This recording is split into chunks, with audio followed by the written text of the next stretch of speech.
Hai adik-adik, kembali lagi dengan Kak Rina di online class 101. Kali ini gimana kabar adik-adik? Apakah semuanya sehat? Semoga semuanya dalam keadaan sehat ya. Kali ini kita akan belajar kelas 6 tema 6, subtema 3, masyarakat sejahtera, negara kuat.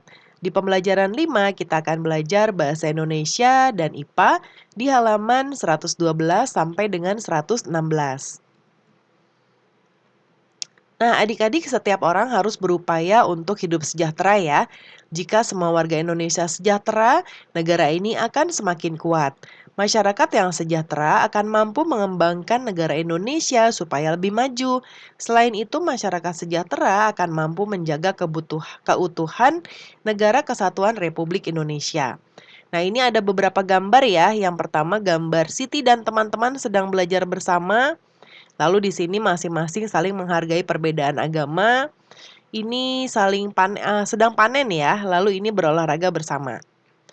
Apakah beberapa contoh gambar di atas menunjukkan keadaan masyarakat sejahtera?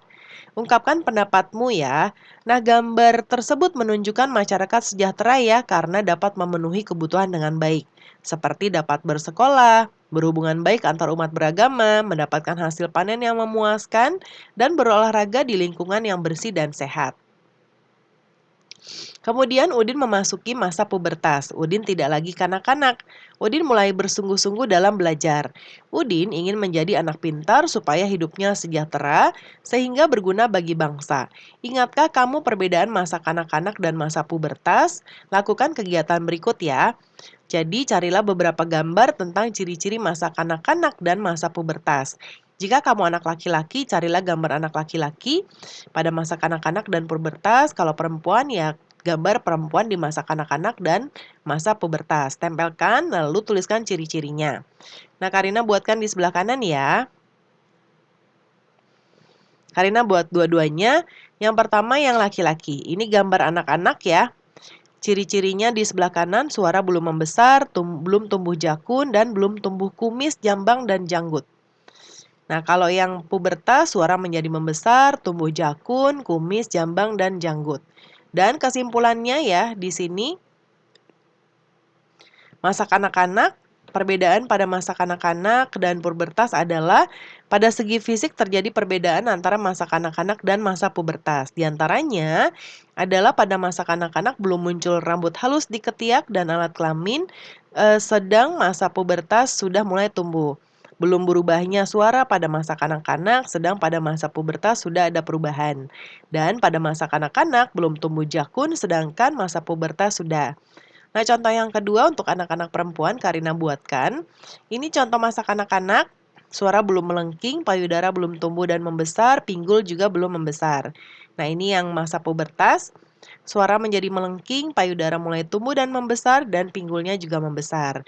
Lalu kesimpulannya perbedaan masa kanak-kanak dan pubertas. Pada segi fisik terjadi perbedaan antara masa kanak-kanak dan pubertas.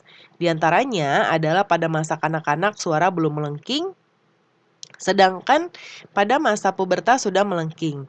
Belum tumbuh dan membesarnya payudara pada kanak-kanak, sedangkan pada masa pubertas payudara sudah membesar, dan pada masa kanak-kanak pinggul belum membesar, sedangkan pubertas pinggul sudah membesar. Nah, berikutnya ada bacaan adik-adik. Ini judulnya pentingnya kerjasama. Boleh adik-adik baca dahulu ya. Kemudian teks di atas merupakan teks non-fiksi yang memiliki judul. Cobalah bandingkan informasi yang diharapkan setelah membaca judul teks dengan informasi yang didapatkan setelah membaca teks tersebut.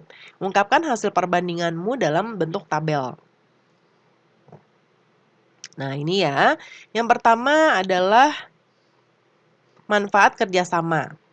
Ya, di sini ya, ini kan tadi judulnya pentingnya kerjasama. Yang sebelum membaca judul teks, pertanyaannya adalah manfaat kerjasama. Setelah membaca, kerjasama membuat pekerjaan menjadi lebih mudah dan tujuan lebih cepat tercapai. Lalu yang kedua, contoh kerjasama di rumah. Salah satu contoh kerjasama di lingkungan rumah adalah menjaga kebersihan rumah. Tujuan kerjasama bertujuan membangun masyarakat sehat. Nah, pembelajaran kita sudah selesai ya adik-adik. Terima kasih sudah menonton sampai akhir. Mohon dimaafkan apabila ada kesalahan dalam perkataan maupun dalam materi yang diberikan. Semoga bermanfaat ya adik-adik. Sampai jumpa di pembelajaran berikutnya.